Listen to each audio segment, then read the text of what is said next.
In 2026, tariffs are costing the average American household between $760 and $1,500 a year. Not in one bill. In small increases, on furniture, on toys, on the clothes hanging in your closet right now, on the recliner in your living room, and the sneakers your kid just outgrew. And the man in charge of fixing it just told the country he's not going to explain his plan. His name is Kevin Warsh, and the number he's actually watching isn't the number you saw on the news last night. Denise didn't vote for any of this. Neither did Walter. Neither did you. Denise runs a furniture store in Greensboro, North Carolina. Her sofas come in from Vietnam. Her recliners come in from China. Her dining sets come in from Malaysia. In the last year, her wholesale costs on tariff-exposed pieces rose almost 6%. And on some individual lines, closer to 9%. She raised her prices twice. Sales dropped both times, and they're now down 11% from January. The worst stretch her showroom has seen since she opened it. Denise checks the Consumer Price Index every month, waiting to see if the Federal Reserve will finally cut rates and get customers borrowing and spending again. But the Fed isn't looking at the number Denise is looking at. It never has been. And that didn't happen by accident. She didn't build this system. She's just the one standing in it, watching two different numbers argue about her livelihood.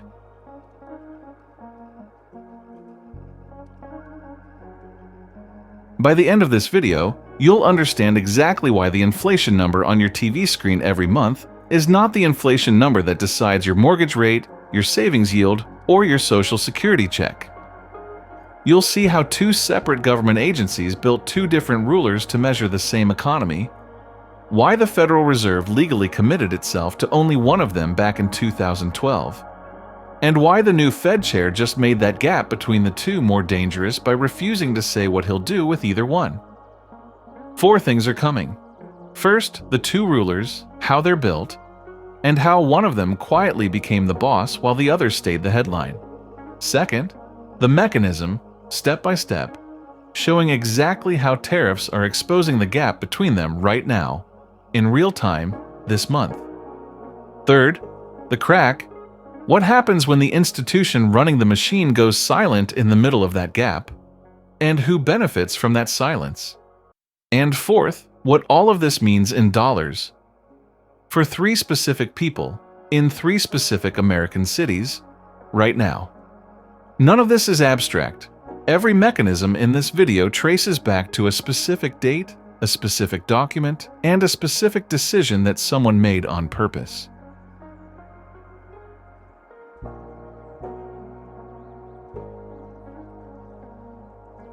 Here's how it works against you right now, today, this month. Every month, the Bureau of Labor Statistics releases the Consumer Price Index (CPI) first, usually in the second week of the month. Reporters lead with it. Cable news tickers flash it. Markets swing on it within seconds of the release. Your Social Security check is built on a variant of it. Roughly 2 weeks later, a second federal agency, the Bureau of Economic Analysis, quietly releases a different report called the Personal Consumption Expenditures Index (PCE). Almost nobody outside a trading desk or an economics classroom watches that second release live. There's no ticker flash, no breaking news chyron, no anchor raising their voice. But PCE is the only number the Federal Reserve is legally chasing, not CPI, PCE. That means the number driving the national conversation about inflation is not the number that will actually decide whether your mortgage rate drops this year or your credit card APR finally eases. 2 rulers measuring the same economy on 2 different timelines. Only one of them runs the machine. But it didn't start this way. For most of the 20th century, the Federal Reserve didn't commit publicly to any single inflation number at all. It watched a mix of data behind closed doors and made judgment calls the public was never fully shown. That changed on January 25, 2012, when the Federal Reserve, under Chairman Ben Bernanke, issued a document called the Statement on Longer-Run Goals and Monetary Policy Strategy. For the first time in the Fed's nearly 100-year history, it wrote down one specific number, 2% annual inflation, and named the exact index it would use to measure progress: the Personal Consumption Expenditures Price Index. Not CPI, PCE. The choice wasn't cosmetic. PCE counts household spending differently, updates its internal math far more often, and consistently runs lower during price shocks, including tariff shocks like the one hitting durable goods right now. It was a technical decision made by economists in a Federal Reserve conference room with a massive public consequence nobody explained to ordinary Americans watching the evening news that night or any night since. Here's what changed after that decision, and why it matters more in 2026 than in any year since. CPI still runs the rest of your financial life, even though it stopped running the Feds. It sets Social Security cost of living raises for tens of millions of retirees. It adjusts federal tax brackets every year. It's baked into union contracts, commercial leases, and alimony formulas across the country. Meanwhile, PCE, sitting quietly 2 weeks behind, decides interest rates, which decides your mortgage, your savings yield, and your credit card's variable APR. So every month, America receives one public number that moves emotions and headlines, and one private number released 2 weeks later that quietly moves actual policy. Since the year 2000, CPI has run, on average, nearly 0.4 of a percentage point hotter than PCE every year. That gap isn't statistical noise, it's structural. And in a year when tariffs are hitting goods prices unevenly, that gap is about to matter more than it has in over a decade. There's a third layer to this gap that almost nobody outside the Federal Reserve building fully appreciates, and it has to do with revisions. CPI, once published, is essentially final. PCE gets revised, sometimes more than once, as more complete business sales data rolls in weeks and months later. That means the PCE number the Fed reacts to in July might look meaningfully different by September. Traders who only watch CPI are trading off a number frozen in time. Traders who understand PCE know they're watching a number still being written, live, even after it's been announced.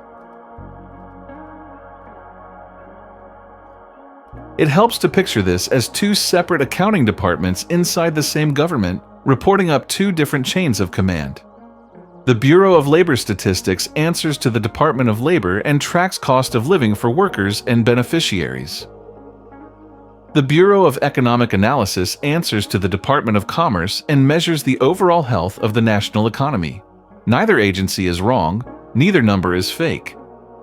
They're built by different departments for different purposes, and nobody in Washington ever built a bridge explaining that difference to the public. Here's how it actually works, step by step, starting with the two shopping carts. Imagine you're building a cart to measure how much more expensive life got this year.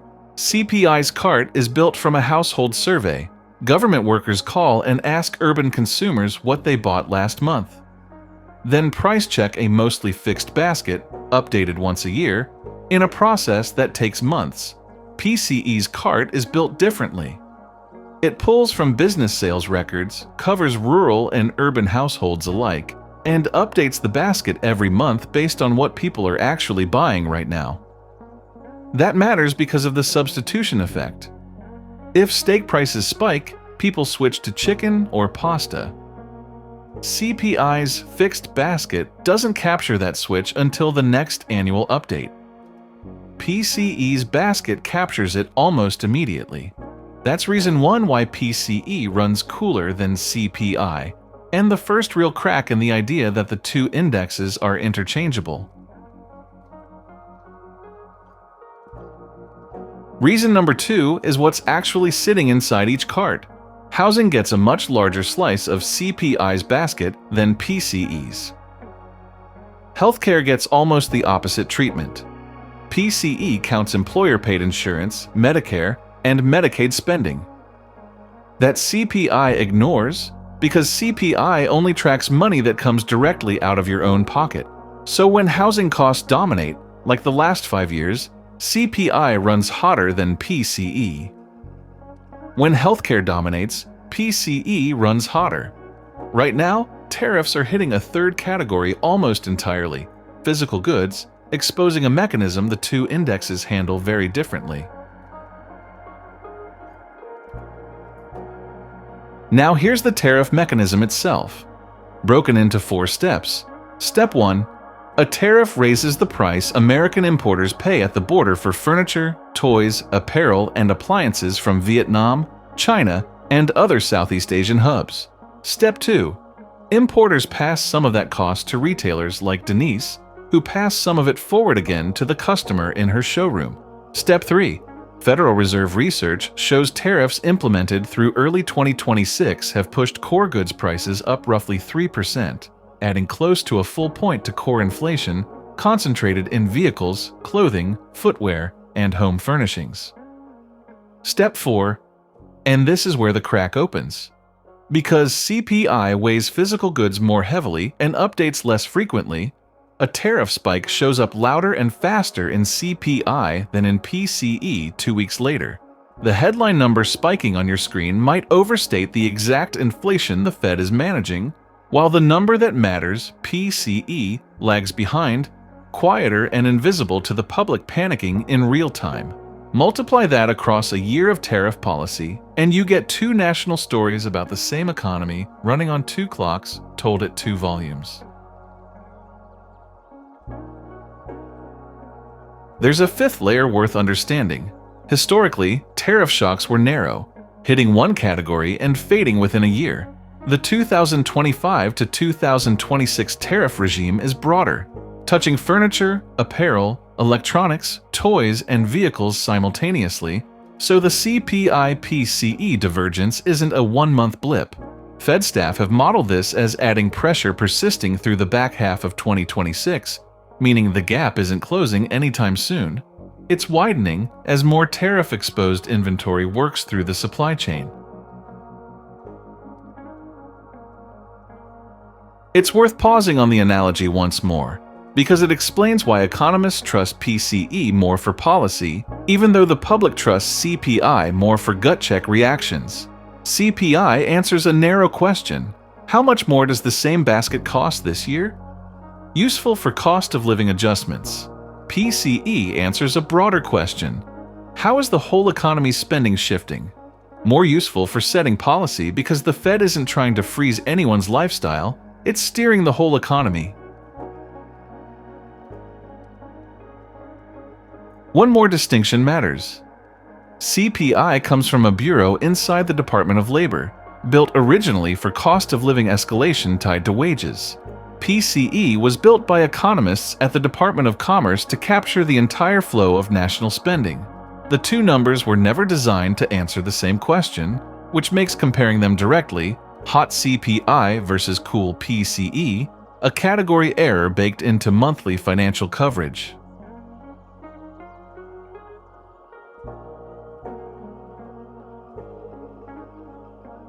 Here's where the system is being gamed, not by a company, but by an institution choosing silence. For over a decade, the Fed published forward guidance, plain language on where rates were likely headed, so markets and lenders wouldn't guess in the dark. On June 17, 2026, new Fed Chair Kevin Warsh ended that. His first statement ran roughly 130 words, a 60% cut, and dropped the sentence on where rates were heading.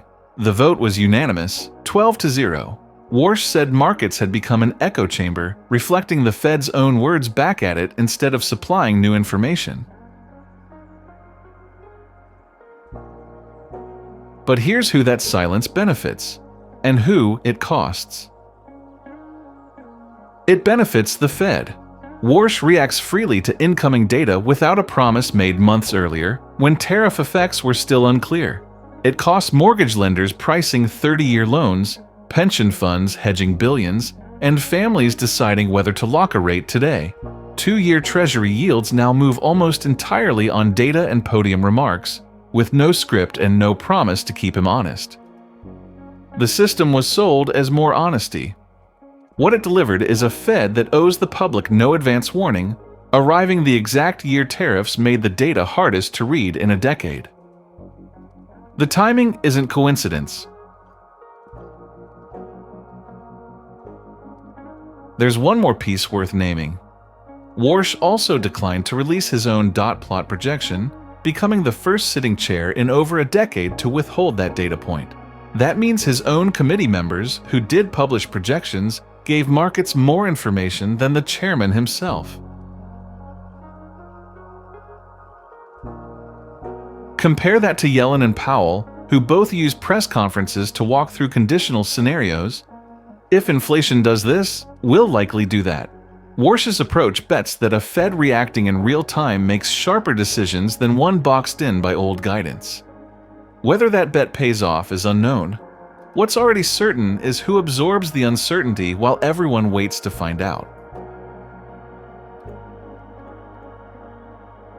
Remember that $700 to $1,500 tariff number from the top?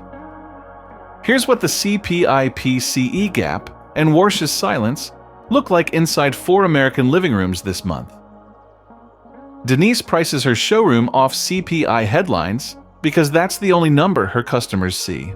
But the Fed she's counting on for a rate cut is reading PCE, which runs cooler. That mismatch means relief could arrive later than the CPI panic suggests. Her sales remain down 11%, with no clear signal on when that changes. Walter is 71 outside Tampa on fixed Social Security in the house he's owned 30 years. His cost of living adjustment uses CPIW, not PCE. When tariffs push goods prices up, his check eventually catches up, but there's nearly a full year lag. For 12 months, he absorbs tariff costs on groceries and parts out of a check that hasn't caught up. Last year, that lag cost him roughly $440 he never got back. Amanda and her husband in Columbus check rates almost every week for a refinance. Their broker tells them to watch CPI, but the Fed watches PCE, and Warsh won't say what he'll do with it. Every month on the wrong signal costs them $210 more than the rate they hope to lock in. Anthony manages a used car lot outside Phoenix, dependent on imported parts and vehicles. He watches CPI's vehicle component, but Fed policy runs off PCE weeks later. His average deal size has dropped nearly $800 this year as customers stretch loans to afford tariff-driven sticker prices. Each of these 4 people is reading a number chosen for them by a decision made in a Washington conference room in 2012, reacting to policy set by a chairman who took office promising to say less. None of them voted on that. All 4 are paying for it every month.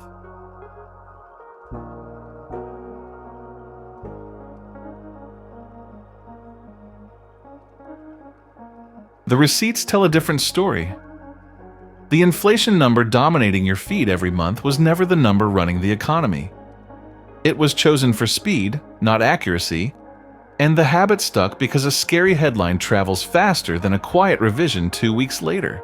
The Fed built its mandate around a slower, cooler index almost nobody was taught to read, then handed the chair to a man who made it policy to stop explaining what he sees in it. That wasn't a communication failure. It was a design choice made in 2012, hardened in 2026, that keeps the public reacting to one number while the institution that sets your mortgage rate, savings yield, and credit card APR quietly watches another. The gap between CPI and PCE isn't a footnote nobody reads. It's the space where your certainty about your mortgage, paycheck, and retirement check quietly disappears month after month. And under the current Fed chair, no one in Washington is required to close that gap for you, or even tell you it exists. Every month this year, when CPI drops and headlines spike, ask a different question than cable news wants you asking. Don't ask whether inflation went up. Ask which inflation, measured by whom, and who's actually going to act on it 2 weeks from now once the cameras have moved on.